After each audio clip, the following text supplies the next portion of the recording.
আমরা সবাই চাই আমাদের নেক্সট জেনারেশন যেন আমাদের চেয়ে বেশি সুযোগ, বেশি সম্পদ এবং আরও ভালো একটি ভবিষ্যৎ পায়।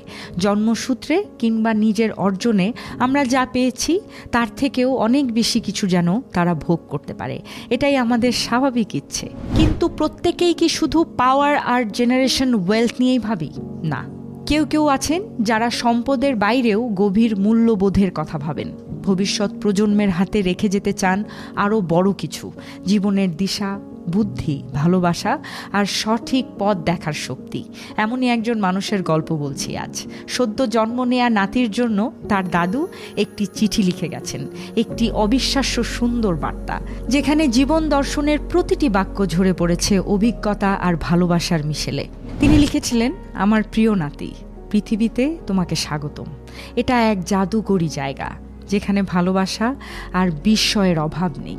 তোমাকে এখানে পাঠানো হয়েছে পৃথিবীটাকে আরও সুন্দর, আরও অনন্য করে তোলার জন্য। আমাদের জীবনে সময় খুব সীমিত, আর যত সময় পাওয়া যাক না কেন, শেষে মনে হবে আরও কিছুটা সময় থাকলে আরও ভালো হতো। কারণ পৃথিবীতে জানার মতো এত কিছু আছে, দেখার মতো এত কিছু আছে, সময় নষ্ট করার কোনো সুযোগই নেই। এই পৃথিবীর সম্ভাবনা অসীম।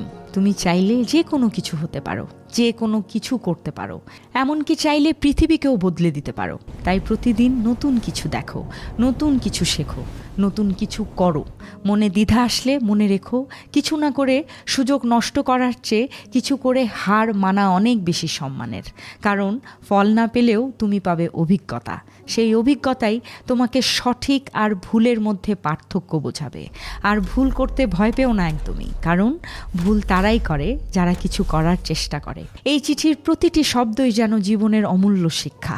আমরা এগুলো সবাই জানি, কিন্তু শেষমেশ কতজনই বা সত্যি সত্যি মানি? আমাদের প্রত্যেকেরই উচিত এই কথাগুলো বারবার স্মরণ করা। এই কথাগুলো আমাদের প্রত্যেকের জন্য এবং পরবর্তী প্রজন্মের জন্য আসল সম্পদ।